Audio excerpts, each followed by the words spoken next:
Hey everybody, it's Tina again, and today we are going to talk about bipolar disorder. Now, I want to thank you all for the support and love you've shown for the other videos that I've done. This is a passion of mine, and I love to share it, and that's why I did a lot of public speaking engagements throughout the United States, and especially in my own city. And I just stayed in the field for so long, just because I just love it. It's so interesting. When I was in school, I loved it. I loved learning about psychology. So I hope you all get a little bit of that at least, But bipolar, it used to be called manic depression. So if you've heard of manic depression, you've heard of bipolar. But somewhere down the line, they changed the name to bipolar disorder. They thought it was more effective that way, and it just sounded more professional. But it's a brain disorder that causes unusual shifts in moods and energy and your activity levels and the ability to carry out day-to-day tasks. The symptoms of bipolar are severe. Now, there is another version of bipolar that's called cyclothymia, which is kind of equivalent to the dysthymia that I was talking about on the depression video. It's a lower level of bipolar. It's not as extreme. Your ups and downs, you're going like this with bipolar, but you're going like this with cyclothymia. So it's still there. It's just not as ruthless, and let's see, the symptoms of bipolar are severe, like I said, different from the normal ups and downs everyone goes through. Everyone has mood swings. It's just that people with bipolar, they're more severe and they could be more damaging. Bipolar disorder symptoms can result in damaged relationships, poor job or school performance, and even suicidal ideations. Now, when I say suicidal ideations, I mean someone who's either thinking about suicide, they're considering suicide, but they are either scared to fully follow through, they're not ready to follow through, but maybe they have a plan. And what some therapy people will ask them, do you have a plan? And do you have the means to commit suicide? So those are things you need to look for too. Is there a gun in the house? Are they going to grab a knife? I had an aunt who did that one time. She grabbed this big old butcher knife, wakes up all us kids because she wants to kill herself in front of us.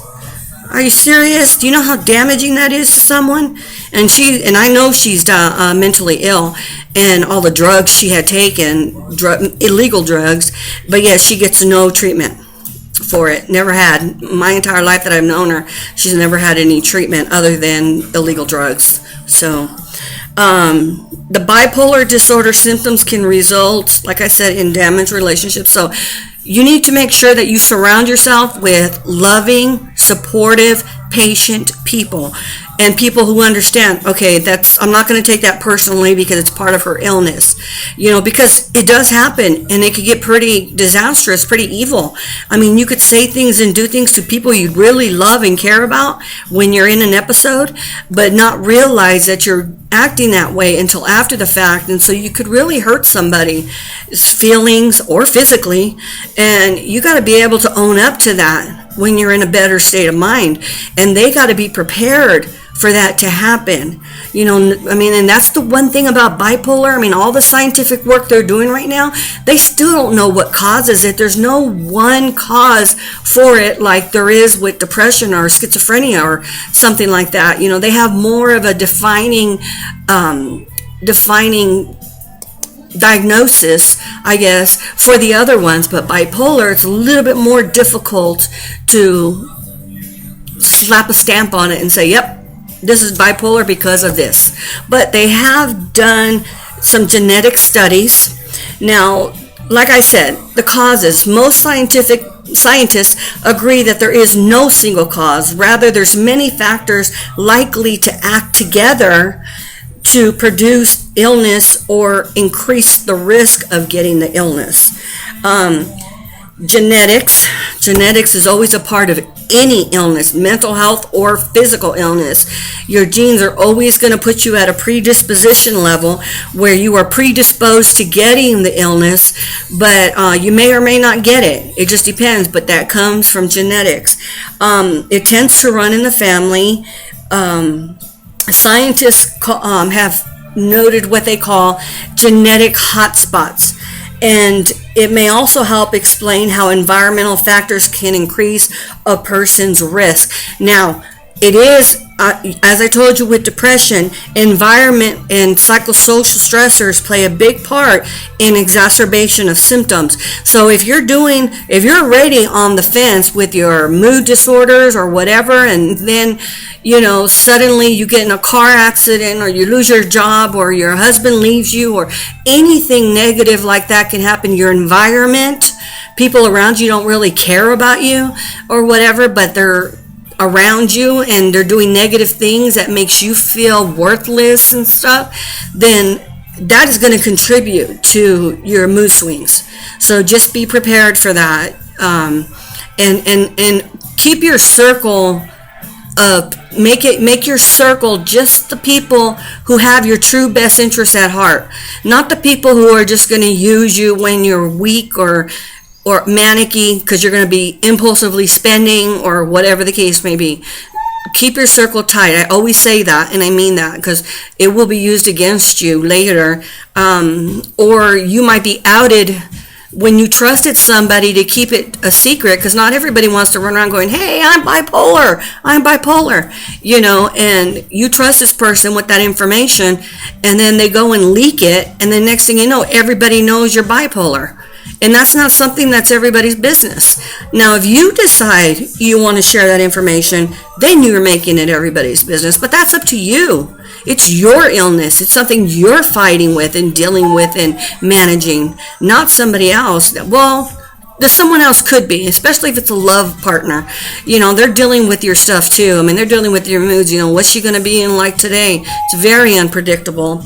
But the National Institute for Mental Health launched the Bipolar Disorder Phenome Database, and it helps scientists link visible signs of the disorder with the genes that may influence them.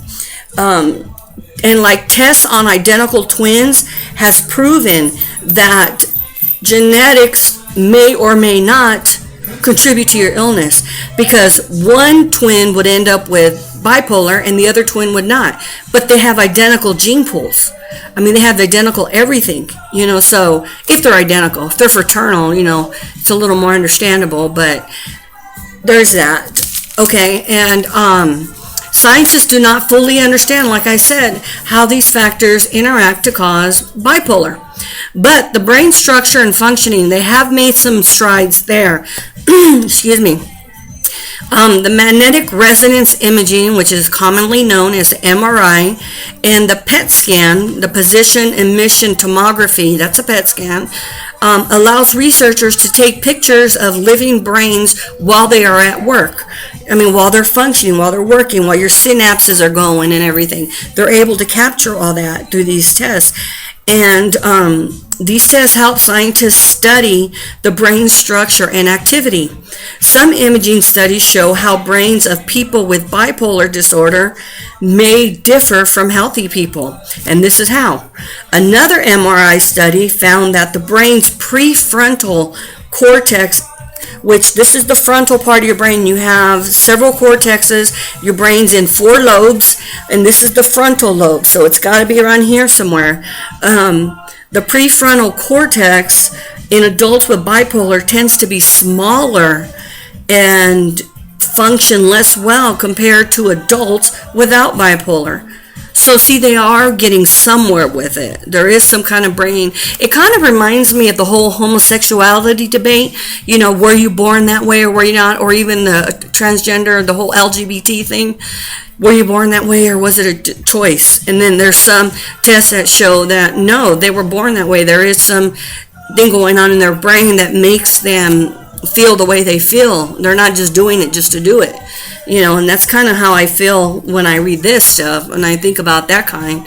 I mean, it's all kind of the same. You're still dealing with something very serious, life-changing, and you have to make the conscious effort and decision to do what you got to do to make yourself happy, for one, and secondly, to stay well. We don't want you trying to go and commit suicide or anything like that. Now, the prefrontal cortex is involved in what they call the executive functions of the brain, and that part is what is making decisions and problems with. They get problems with making decisions, such as solving problems. I am so not saying this right. They have problems making decisions and solving problems. So they're not good problem solvers and they're not good decision makers. They can get on a high, get on their manic stage, and there they are off on to the mall, and they're spending all their bill money on stuff that they don't need, but it's the impulsive behavior to go shopping, and so then they're later on going, oh God, they got to suffer the consequences of that behavior, and now they got to figure out how they're going to pay their electric bill. So it's that kind of stuff. Sometimes they need help managing their money because they're not very good with it. They're impulsively spending at times, so you got to be careful with that. But they're doing pinpointing in brain regions in youth, and so that's helping. That's kind of helping a little bit, but it may help us detect illness early or offer targets for early intervention, which is the key. Like I said before, early intervention, just like cancer. If you can find it, get the help you need sooner rather than later, you have a better shot at living a more productive life. Yeah, you're always going to have the illness, but it's not going to get so degenerative that you can't function at all. I mean, if you wait, or say you start off with a depressive illness, and then all of a sudden you start experiencing other things, and you're depressed with depression already, and all of a sudden you start experiencing other things too, some psychosis type related things, a little panicky, a little paranoid, a little delusional, whatever, and you go back to the doctors, they might take you off of that depression diagnosis and turn you into bipolar, because you have moved on from just major depression or depression to bipolar. It's that easy. It could happen. It has happened. I've seen it happen many, many times. So be prepared, especially if your love partner or anybody you love that has bipolar is experiencing, the troubles that I've described. Scientists are working towards being able to predict which types of treatment that will be most effective. So they're not only trying to figure out what exactly causes bipolar, but they're also trying to figure out what are the most effective ways to treat it. So it's good. They're working very hard on that. Some signs and symptoms: you usually experience unusually intense emotional states that occur in distinct periods called mood episodes. They're actually called mood episodes. So what mood are you going? You're going to be in a down mood or a high mood, a low mood, a high mood, whatever. But when you're in that mood, it's pretty intensive. I mean, you could be really, really mean to people. You could hurt people verbally or physically, or yourself, depending on which mood you're in and where are you at in that, in terms of recovery. You taking your medicines and seeing your doctors and doing all that. Where are you in all that? Are you keeping up with all that? Hopefully you are, because if not, you have no idea what you could be capable of, because your brain will take over your actions and you will behave in a way that you will later go, what was I thinking? Why did I behave like that? But you don't understand. It's your brain. It's just the dysfunction. Now there's a difference of symptoms and stuff. Depression versus manic depression. Depression versus mania. So there's two parts to this bipolar. That's what bi stands for too. So as we all know, I'm going to do mania first, and then I'm going to do depression part.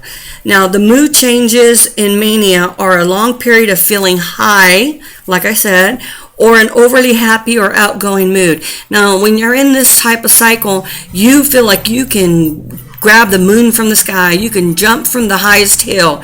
You can complete and conquer anything. And I've seen, people start, I'm going to write a book, and then they start writing, and then they never finish it. They start projects that they never truly finish or follow through with, or if they did follow through, they didn't follow through completely. So that happens a lot. And then when your next mania episode hits, doesn't mean you're going to pick up where you left off on that particular project. You're going to start a whole new project or something. Something has going to change, and we just really have to be aware as caregivers and people who just love someone who happens to have a mental illness. We just have to keep aware of that and be strong for them, because they're going to need us, and their behavioral changes are they talk real fast. You can't keep up hardly. It's just real fast, and they don't even stay on topic half the time. They're talking and talking, and then they'll be jumping subjects. 1 minute they're talking about their cat, and the next minute they're talking about this girl at work that they ate, or how something happened when they were 5 years old. I mean, it's that erratic. I'm not kidding. It is that erratic. And they're easily distracted. They have they're increasingly activities such as taking on new projects, like I talked about. Their sleeping habits suck. They can't sleep, or they sleep too much. But it's mostly there when they're manic-y, they're not sleeping. No matter their medications or not, they're still going to experience some manic if they're not completely stabilized yet. And it could result in them staying awake, 2 to 3 days to 2 weeks. I've seen that done, and they are so erratic when they don't sleep. It's even worse than when they do sleep, the erraticness. So, and they're a mess. They're not really taking care of themselves, or it's kind of like depression in a way. You're not really taking care of yourself, but the difference is you're not caring very much about what you look like, what you sound like, none of that really matters to you. All that matters to you is what you're thinking in your brain at the time. I'm going to go get a car. I'm going to go shopping. I'm going to go to the mall. I'm going to go do this, so you're not really thinking of any destructive behavior or, wait till he gets home. I'm going to get him when he gets home. You're not really thinking of how destructive your behavior is at the time, because you're being overtaken by the disease. Being overly restless, having an unrealistic belief in one's ability. Like I said, I want to be president. I'm going to be president someday. I got the education to do it. I can do it. All you got to do is I could be better than Barack Obama. And then you start talking politics to people who are like, what? Where's this coming from? And again, that goes back to the erraticness.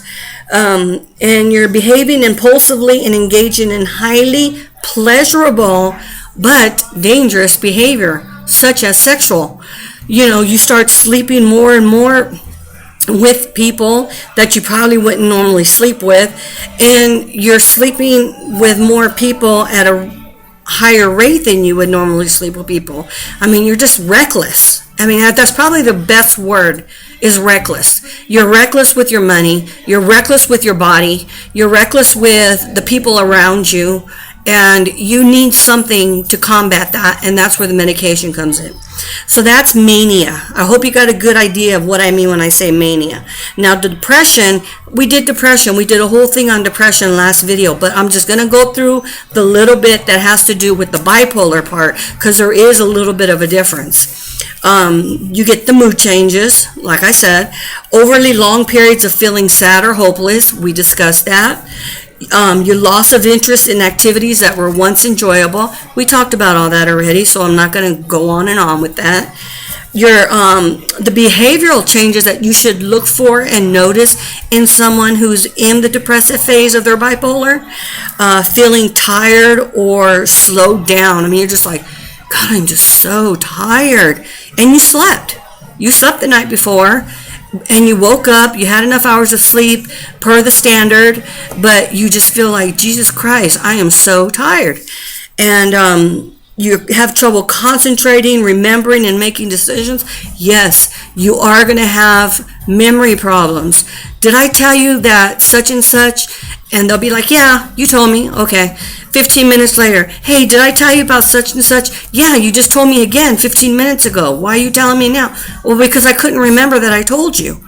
And that is very real. It's part of the illness. And it sucks to have memory loss because you're sitting there, things are coming to your head from 20 years ago, but you can't remember 20 minutes ago. So I'm not saying it only affects short-term memory. It can affect long-term memory too. And then your memories will start to come back in pieces. And then you start thinking, was that a dream? Or am I just remembering? And that's frustrating because when you're sleeping and you're having these very vivid, lucid dreams, it seems so real to you. And then you're sitting there and you're awake and you're like, wait, did that really happen? Or was I dreaming it? And that's a sucky feeling to have. And you have to ask your people around you, hey, did this really happen? Because I can't distinguish it from a dream or reality. And they change their eating and their sleeping habits. They may not eat. They may not sleep for long periods of time, or they might eat a little bit too much. They think of death or suicide, and or they attempt suicide. Their lows can be so low that they attempt suicide. Now, my advice to you is if you are living with someone with this disease and they start talking about suicide, see if they have a plan and a means, because that's always something that's asked. Well, what's your plan? How do you plan to kill yourself? And well, I plan to shoot myself. Well, do you have a gun? Well, no, but I'll find one. So you worry, but you're not as worried as if the person did have a gun. If you said, do you have the means? And they said, yes, we got guns at the house. Then you need to be worried. That person probably needs to be hospitalized to get out of that suicidal, or they may try to commit suicide and succeed. And we don't want that. So just remember, these are your loved ones. These are people you care about, hopefully. Hypomania, like I talked about before, it's like a functioning version of alcoholics. When there's alcoholics, there's people who can drink and the next day get to work and function like nothing, come home, drink up another 12-pack or whatever, get up, go to work, but they're not functioning at their full capacity. And that's what happens in hypomania. You're functioning, but you're not at your full capacity. You're a little bit excited, you're happy, you're a little bit euphoric, you feel like you can accomplish pretty much any task, but you're hypomanic. You're not. Some of it, not a lot of it, but some of it is unrealistic, and you need to realize that. But you're functioning pretty well when you're hypomanic. I mean, it's better than being totally manic. You may experience both mania and depression at the same time. Now, you're probably wondering, how could that happen? How could you be both manic and depressed at the same time? It can happen. In one single day, I have seen someone go from a depressed state to a highly manic state to back to just a middle ground where they're just calm and collective. It's mixed. It's a mixed state is what they call it. You may feel agitated, have trouble sleeping, major changes in your appetite, and have suicidal thoughts. We talked about all that. Mixed state people may feel very sad or hopeless while at the same time feeling extremely energized. So that's how they can both happen together. You may be feeling like you have a lot of energy and you can do things physically, but in your head, you're like, life sucks. I'm not happy. I'm pissed off. I'm irritable. I don't like what's going on around my environment, or whatever the case may be, and it's going to affect you negatively. Okay? So an example are famous persons who are rich or have special powers. That's what they think of. Well, sometimes they have psychotic episodes while they're having their mania too. And they'll start thinking that they're people that they're not. They start to have schizophrenic type episodes, delusions, hallucinations. They think, like some examples, like I said, they think they're a famous person. I'm Michael Jackson's wife, or whatever. I heard somebody say that before. I'm Billie Jean. I'm the real Billie Jean, and or that they're rich, or they have special powers. I have EPS. I was going to say ESPN. They have EPS or something, and I could read your mind, and they'll try to start to read your mind. So you can't feed in. You can't negate what they're saying. Like, that's a lie. You don't have special powers because you'll probably set them off and they'll go off, in a mean way. But just kind of go, oh, okay, and just kind of acknowledge it, but not too much, because you don't want them to fully believe or keep believing in something that's not true. So that's just a little bit there. The depressive psychotic, that's when you're depressive and psychotic. The bipolar disorder usually lasts a lifetime, and they're called cyclic behaviors. I talked about it being cyclic earlier, where you have cycles. Every month it appears that she has like a week of depression where she does not get out of bed, she does not take a bath, she does not brush her teeth, she doesn't eat real well, and whatever. And then there's that other week where she's taking baths and brushing her teeth and wearing clean clothes, and she's out and about doing things and stuff. So they are really drastic differences between the two. Who is at risk? Everybody, especially if it's in your genes. Usually the late teens, early adult years are the ones who are most at risk for being diagnosed with bipolar. That's not to say that other people can't be diagnosed. That's just to say that that's more common than not. Over a half of all the cases start before 25 years old. And I'm smiling because, like I told you, when I was in school, they always said a person's break was between 18 to 25 years old. But that doesn't mean you can't get it before or after. It's just the majority of people get it in that window. So that's what this is saying too. You're more likely by the age of 25 to be fully diagnosed. But it can happen later too. It's a mental illness. Bipolar is broken up into 1, 2, let's see, I got 3, 4 different types of bipolar. 1 disorder is defined by manic or mixed episodes, like we were just talking about, that last 7 days, or by manic symptoms that are so severe that the person needs immediate hospital care. I just talked about that. Usually depressive episodes occur as well, typically lasting at least 2 weeks. We just had a big discussion about that. So let's go to bipolar 2 disorder. Patterns of depressive episodes and hypomania episodes, but no full-blown manic or mixed episodes. So obviously, reading that, it's a lower level episode of bipolar. Bipolar disorder, not other specified, and it's NOS, and you'll see that with schizophrenia too, and depression and any other mental illness. Sometimes they're just NOS, not other specified. They don't meet the criteria of being in bipolar 1, and they don't meet it for being in bipolar 2, but they do have bipolar symptoms, so we're going to put it as not other specified. None other specified. And these people have symptoms of illness exist but do not meet diagnostic criteria for either bipolar 1 or 2, like I said. However, the symptoms are clearly out of the person's normal range of behavior. And that's how you know, is because they're not acting like they would. And Kimberly, if you're watching this, can you hear Depeche Mode in the back? That's right, I got the 80s going again. So you can have background. It's my background music when my dogs aren't barking.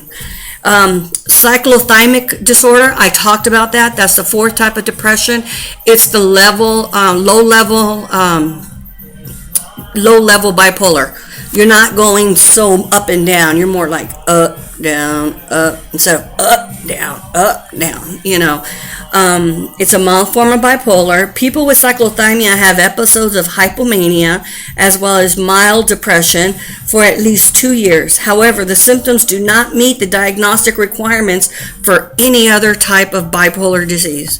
So again, the bipolar, not other specified, and the cyclothymia, you will get diagnosed in one of those two if you don't meet bipolar 1, the major one. So just so you know that, in case you ever come across that, you can sound very smart. A severe form of disorder is called rapid cycling bipolar disorder. It occurs when a person has 4 or more episodes of major depression, mania, hypomania, or mixed states, all within a year. So that's something on the DSM that they're saying they have to meet this criteria in order to be considered that type of bipolar. They seem to be more common in people who have their first bipolar episode at a younger age. So if you're diagnosed as a teen, you're more likely to experience this in your later years. But don't fret. It's not the end of the world. You can live a very meaningful life with a mental illness, even bipolar. It affects more women than men, and it comes and it goes. So it's a very mild form of the disease. So it's still serious enough that you need treatment, but it's not so serious enough that you need to worry too much like you would with a full-blown bipolar person with bipolar, I should say. People first, diagnosis second. That's how we work. The doctor will rule out other health issues before diagnosing mental illness, like do brain scans, a physical interview in labs, and make sure that you didn't have a stroke or a brain tumor or a thyroid condition, because those could be the reason why you're having your mood swings as well, or diabetes too, your sugar going up and down. They have to rule all that out first before they say, yeah, she's bipolar, because it could be a just flat out medical thing that is causing you to feel weak and tired, moodily, irritable, not eating, not sleeping, and all that. All the symptoms can be manifested by a physical disorder and not bipolar. So they have to rule all those out first, and they do. Now there's also one called, people with bipolar disorder are more likely to seek help when they are depressed than when they are manic. And that makes a lot of sense, because you got to think about what I've said about people with mania and depression. These people are on a high, so they're feeling good, and they want to keep that high. So they're not going to be looking for help anywhere because they're feeling good. They don't feel like anything's even wrong, But when they're depressed, they're really down in the dark. That's when they seek help, and then the rest is history. There's also something called unipolar depression. Uni meaning one, depression. And it's depression only with no mania. How does that work? How could that be under a bipolar? Well, it's not. It's a unipolar. But because it's polar, it's in the bipolar family. So the bipolar can worsen if left untreated. And a lot of people might self-medicate to take care of the symptoms of bipolar, like using illegal drugs and alcohol, and they become alcoholics and stuff like that, and they become addicted to drugs, just like we talked about in the depression video. They then now have a co-occurring disorder, and they need to seek dual diagnosis treatment. They have to take care of both.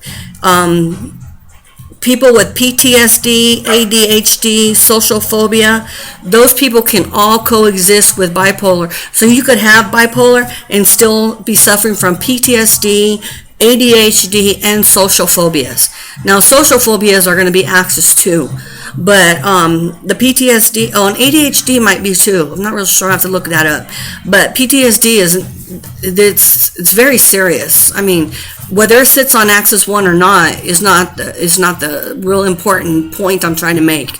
What I'm trying to say is that everything that I have just named is extremely important to you and to those that you love. So you got to make sure that you are taking care of yourself and your loved ones, especially through episodes.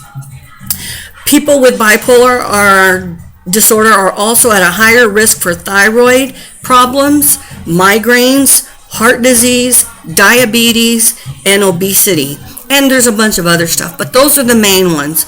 So if you have bipolar, you're more likely to experience these physical disorders. So that's, there's no cure for this disease or any mental illness. I can't say that enough.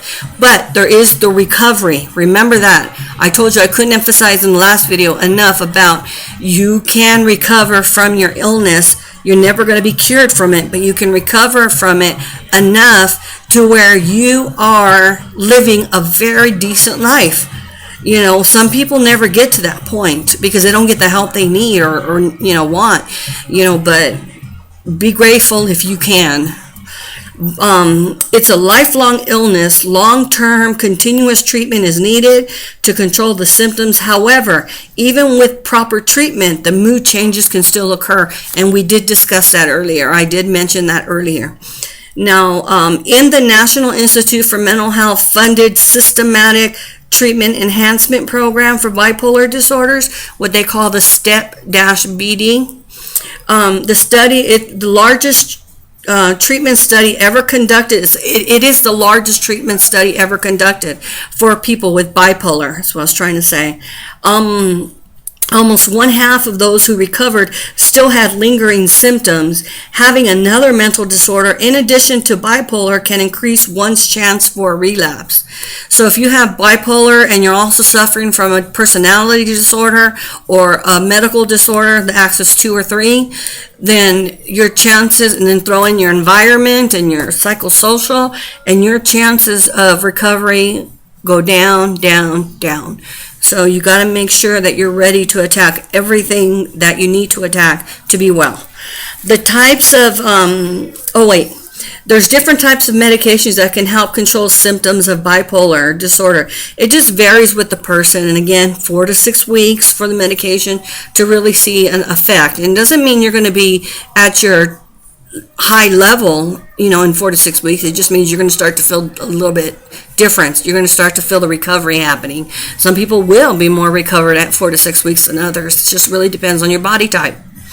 There's different types of medications. A good thing to do is to journal your medications, your symptoms, your treatments, your sleep, etc. So you can help you and your doctor to work on making you well. I mean, you are the leader of your treatment plan. Remember, I've said that before. So journal what you're feeling and when, and what were you doing when you started feeling that way, and what did you do about it, and things like that, so that you can talk to your therapist or doctor. Sometimes they're the same. Doctors are also therapists. And that way you two can work on a plan together on, is there a trigger? Trying to find out, is there a trigger that triggers your depression or triggers your mania? Is there something there? So that would be really helpful. So I encourage anybody out there with any form of bipolar disorder or depressive disorder to journal. I did mention that in my other video, but it's really important. I think that it would be really helpful for you in the long run, and it'll help your practitioners help you be better at what you're trying to accomplish. You can't do it on your own. There's no way. Mental illness is hard enough, and to not have a support system makes it just that much harder. Okay, so you really have to you really have to be ready for it, okay? And you have to be up for it. So don't give up on people with this disorder. That's the last thing they need. Mood stabilizers are the first choice to treatment for bipolar, like lithium. It was the first mood stabilizer approved by the FDA in the 1970s. Anticonvulsants are also used, and this is interesting because anticonvulsants, which are seizure medications, have been known to work on mood disorders. So you could be taking something like Tegretol or Depakote for seizures or for mood disorders, either one. So it's neat to see how medications can work on different issues at the same time. And anticonvulsants are one of those families of drugs that do that. Such as, like I said, Depakote, Lamictal is another one, Neurontin, and Topamax. Now, I was taking Topamax because I was having migraines. And they gave it to me as a proactive measure to stop my migraines from coming. And it worked. It knocked my migraines out the park. So I was no longer being reactive with my migraines. I was proactive. I was taking the Topamax. Well, I'm not on it anymore because my migraines have been stable again. So we're not going to take anything we don't need to take if just because you were taking it before. I asked the doctor, and he said, no, if you're not having migraines, you don't need to take the Max. So see, it has multiple uses, these medications. Side effects of lithium: restlessness, dry mouth, bloating or indigestion, acne, unusual discomfort to cold temperatures, joint muscle pain, brittle nails or hair. And you have to get your lithium blood levels checked regularly. How often your doctor says, if it's monthly, every 2 months, whatever he says, you've got to get your levels checked, because if you're out of range one way or the other, they have to fix your dosage to make sure that you're okay and you're not getting toxic. That's what happens. Some people get toxic with medication, and that's very dangerous. Along with the kidney and thyroid functions, you need to get your lithium levels checked regularly, your kidney and your thyroid, because they can all go together, and they could all be negatively interfered with, I guess, by having a bipolar disorder. Common side effects of other mood stabilizing medications include drowsiness, dizziness, headache, diarrhea, constipation, heartburn, mood swings, stuffed or runny nose. That's funny. Mood, stuffed or other old-like symptoms. So, valproic acid, which is Depakote, may increase testosterone, which is a male hormone, in teenage girls and can result in a condition called polycystic ovary syndrome. So you got to be careful. Lithium is not for everybody. There's other medications you can take for bipolar, but some teen girls can get this particular illness, and as a teen girl, you really don't want to have to deal with something like this when you're dealing with enough just from your social standing, in high school, Let's see. PCOS can cause obesity, excess body hair, irregular menstrual cycle, and other dangerous symptoms. Now, PCOS is the polycystic ovary syndrome. I'm just going to call it PCOS from now on. It can cause obesity, excess body hair, irregular menstrual cycles, and other dangerous symptoms. Atypical antipsychotics, such as Zyprexa, you can get in a shot or a pill. Abilify is a pill or a shot also. Seroquel, Risperdal, Geodone, and there's others, but those are some of the main ones that help with the mania really well. And symptoms of atypical antipsychotics: drowsiness, rapid heartbeat, sensitivity to the sun, skin rashes, menstrual problems for women, major weight gain, metabolic changes. And the major weight gain I really want to emphasize, because especially with something like Depakote, I had a client who was on Depakote, and he was skinny by nature, but the Depakote blew him up. And once he got off the Depakote, he was right back at his old weight, skinny. But it was weird to see. He just blew up. And a lot of psychotropic medicines do that to you. They make you gain weight.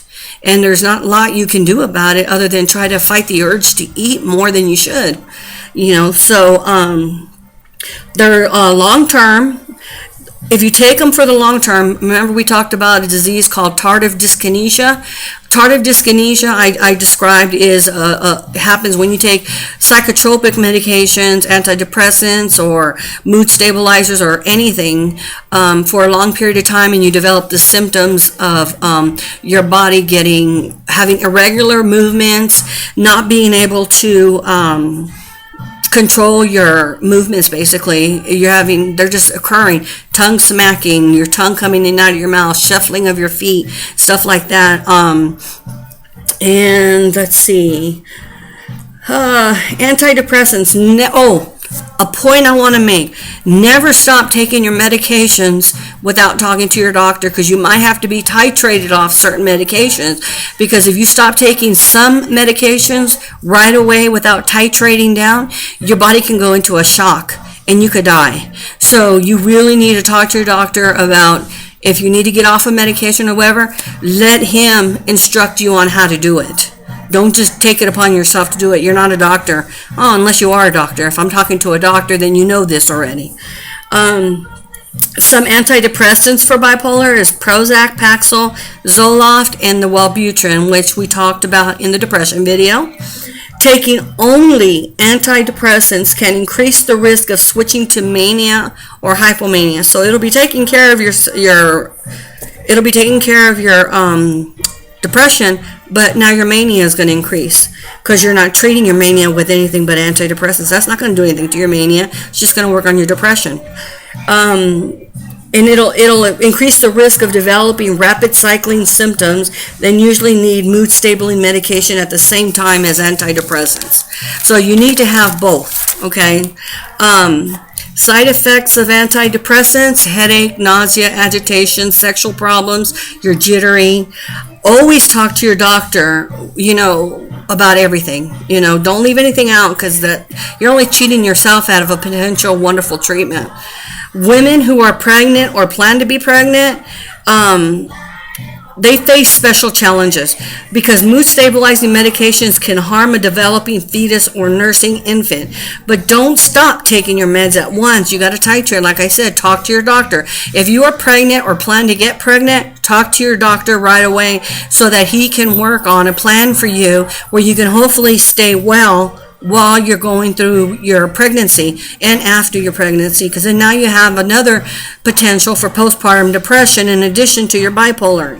So lithium, I said, is generally the preferred mood stabilizer for pregnant women with bipolar. However, it can lead to heart problems in the fetus. So there's your risk versus benefit thing. The FDA has also issued warnings about the potential risks associated with the use of psychotropics. So the FDA has, and you know what the problems are that the FDA has issued? I've named probably most of them to you already.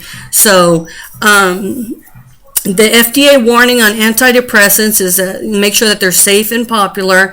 Warning says patients of all ages taking antidepressants should be watched closely, especially during the first few weeks of treatment. Look for suicidal thinking and behavior, isolation, and insomnia. If they start to experience those during the first weeks of treatment, get back to the doctor right away or get to an emergency room, because that person could get suicidal real quick, and you don't want that to happen. It could be an impulsive suicidal thing, not something they've been planning. Just boom, and just do it. I've known people who've done that.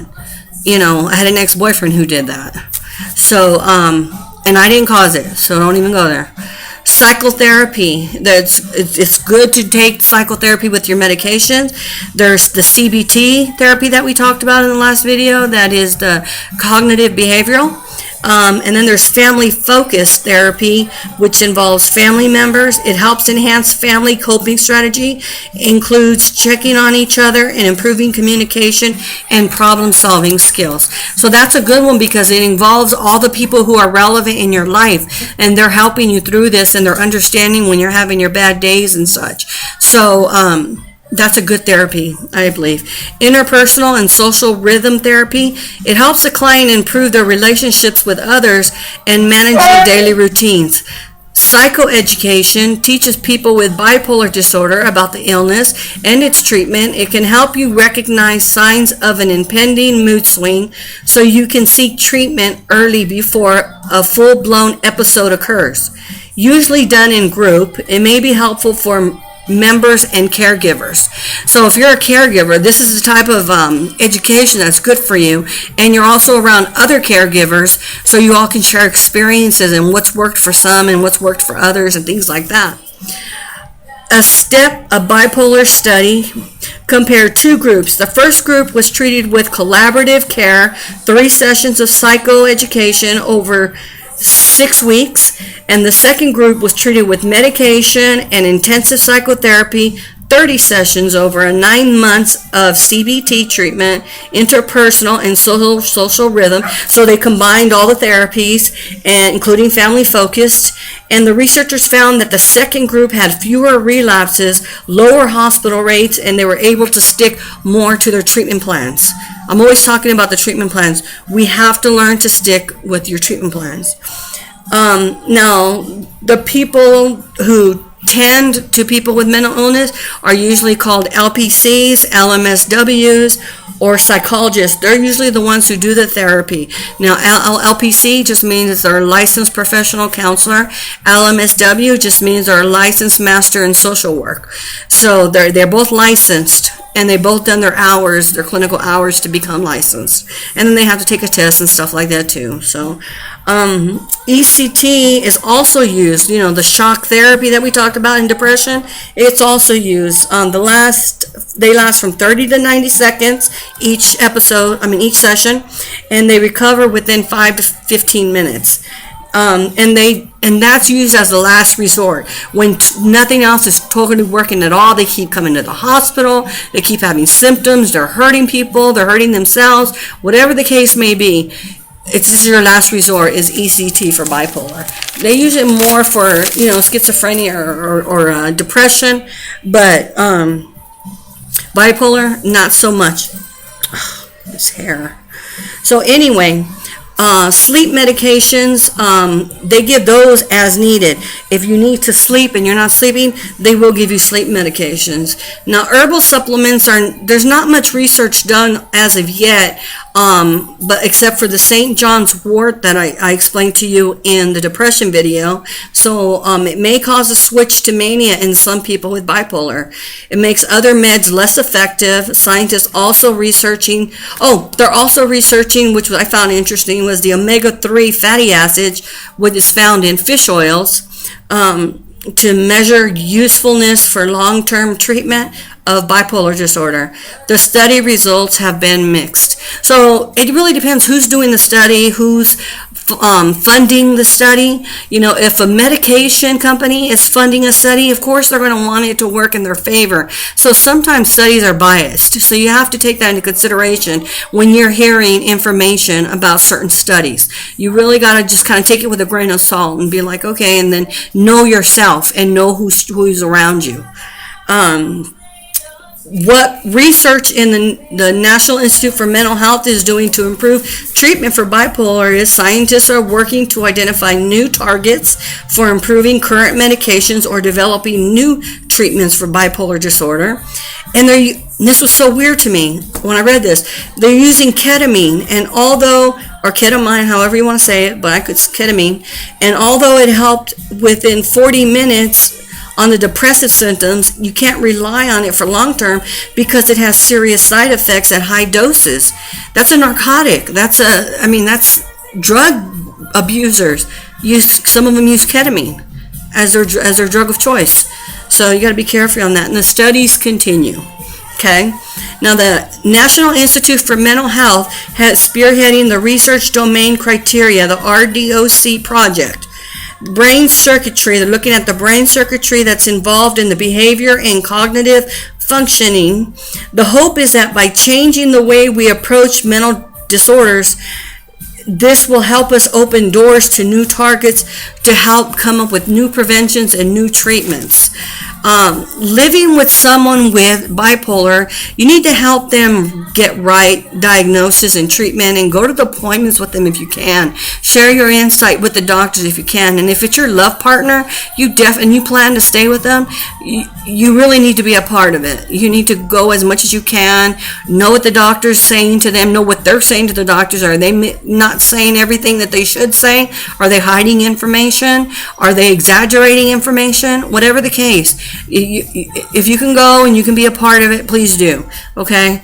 Offer emotional support, understanding, patience. Can't say it enough. And encouragement. Educate yourself on bipolar disorder. The more you know about something, the less scary it is, or the less you're likely to react negatively to it.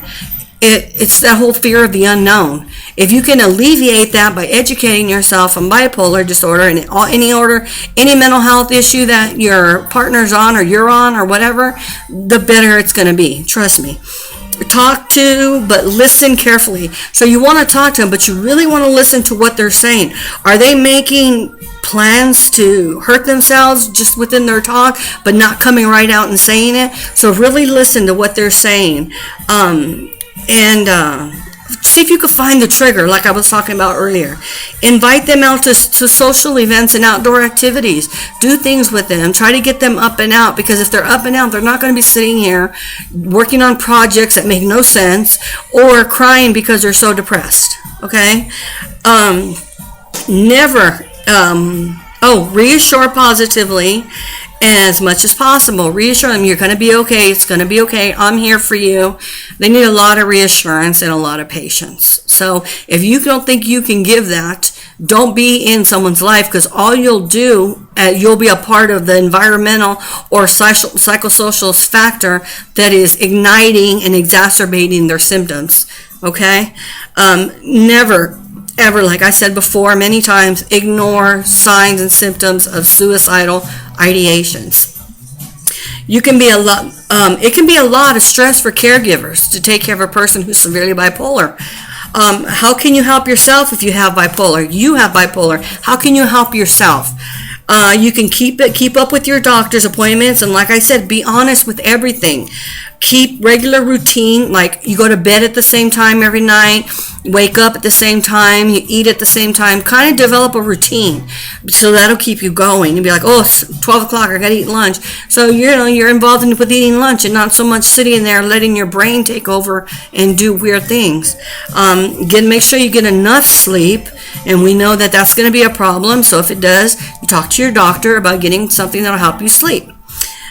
Stay on your medication. Like I said, talk to your doctor if you need to titrate off your medication for a pregnancy or whatever issue. Let them make the decision and how it's going to be done.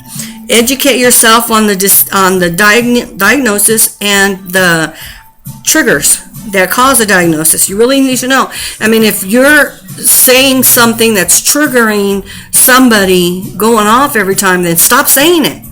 If you're going to be around them, stop saying it. Or if you smoking a cigarette in front of them bothers them and sets them off, I mean, that's kind of stupid. Maybe drinking a beer is a better example. You're drinking and it sets them off. Stop the drinking or stop the relationship, because all you're doing is hurting that person. And you're hurting yourself too if you're drinking a lot. So expect gradual, not immediate improvements. Again, give it time, stick with it. Okay? Some resources are psychology specialists, HMOs, health insurance referrals, community mental health centers, which we have one here, and those are like the ones I was talking about, where they're funded by the government to help people who are not insured. They'll say people who have Medicare and Medicaid, but if you're not insured, they still have to see you. And you might have to be on a sliding scale payment depending on your income, or you may just get free treatment depending on your income. You know, not to say they'll give you free medications, but there is a possibility you can get free medications too by the actual manufacturers of the medication. Have you ever seen those commercials? Can't pay for your meds? Well, call us. Maybe we can help you. And it's true, they can. So, and if you don't have insurance, they'll definitely help you. Other places are psych hospitals, let's see, inpatient and outpatient clinics. We have some of those here where they just come for the outpatient. They just come for a few hours a day, or a couple times a week or whatever, and that's their treatment. Medical schools, we have a medical school here in town too. We have a big campus in the medical center, which we call it the medical center, where they have a medical school, a dental school, and an RN school all on the same campus. And people are welcome to go there to get information, to get some kinds of treatments. Sometimes the medical school and the dental schools will do some work for you. Like the dental school will pull teeth for you if needed. Medical school might help you get you resources that'll help you. I don't know what they can do as far as diagnosing, because they're still in medical school. They haven't been licensed yet, but they can still help. So don't dismiss them completely. State hospitals, again, those are state operated institutions. If you can't afford to go to a private psychiatric hospital and you need hospitalization, you're going to end up at the state hospital if it's going to be an extended period of stay. Family groups are good. Like I was telling you, the National Alliance for the Mentally Ill, NAMI, they have family groups. And you can become a member, or you can just go and be a part of the group and share your insight and get help from and guidance from people who've gone through what you're going through now. social agencies, peer support groups. I looked up peer support groups for San Antonio, and at least 10 of them popped up. So if you just Google, support groups for bipolar or bipolar support groups, whatever, you'll find something for your area or at least close to you. Let's see, private clinics, employee assistant programs.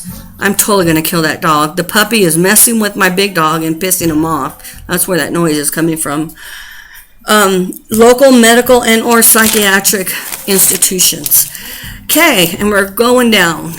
If someone you know is in crisis, you call the doctor, call 911, toll-free suicide line, the 24-hour National Suicide Prevention Lifeline is 1-800-273-TALK. I gave it in the depression video also, but I'm giving it again.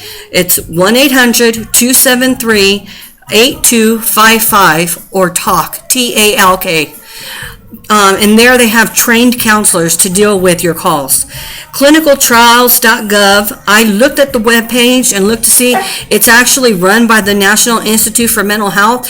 So there's a lot of different studies that are going on. I mean, the page is full of information. It just depends on what you want to learn about. And they have a search function. So I would encourage you to check out the page. It's pretty cool, and you might be a part of a clinical trial, and you might be one of the jet setters for new treatments for this condition. Some other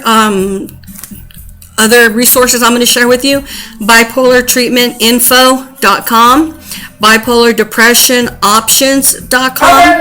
I talked about the National Alliance for the Mentally Ill, NAMI. There's also one called actionfamily.org/support groups. There's also one called bipolarcentral.com, and there's free depression support to turntome.org. It's a group support, and it's an organization that's been legitimized. They have the .org at the end, so and it's free for people who are dealing with depression or caregivers of people who are dealing with depression. Now, that's it for bipolar, but what I want to share with you is I like to do this because I'm such a movie freak. I love movies. It's like my next big passion. I just love movies. It's all I do really is watch movies. A movie I want to recommend for bipolar is not only the Call Me Crazy, that one I told you about, Call Me Crazy, a 5 film, but Silver Linings Playbook with Bradley Cooper and Jennifer Lawrence. He is suffering from exactly what we've been talking about, and she has her issues too, and it just kind of shows how normal people can look, and they don't look like they have a mental illness, but they really do. He's jogging down the street and stuff. Me looking at him, I would just think that's just a hot guy going by, and I wouldn't know that he had just got out of an 8-month mental institution, and that he has bipolar with psychotic symptoms. I wouldn't have known that. All I know is he's hot as hell and he's running by my house. Whatever the case, that's why I would like you to recommend that you see Silver Linings Playbook if you haven't. It is an awesome movie. It was awesomely done. They work well together. They've made movies together before, and I just love it. It's one of my favorites. So please watch Call Me Crazy, a 5 film, if you can find it, and Silver Linings Playbook. And that's all I have for you all today. I tried to keep it shorter than the depression, so I hope I succeeded, and I hope you enjoy these videos that I'm making. Please don't forget to subscribe, to like and subscribe, or at least subscribe, and watch the videos and share them with people you think might benefit from them. And if you need to reach me directly, remember the email is dear_Tina88 at yahoo.com. I don't know why AOL came into my head. That's so old. So it's dear_Tina88 at yahoo.com. You don't have to identify yourself. It doesn't have to be for you. If you just have a basic question, then what I'll do is I'll come on here and make a video to talk about it. And the reason why I rather make a video than just answer you in the email is because I guarantee you there's somebody out there who's probably suffering from the same things you are and could benefit from knowing the answer to whatever your concern or question is. That's why I'm doing it that way. Well, thank you so much. I hope you enjoyed this. I hope I wasn't too fast with my words and you got the gist of it. If you have and you want to know any more about bipolar, talk to me. I can give you a lot more details about bipolar, but this is just an overall educational video on bipolar. Thank you all. Have a good one. Peace.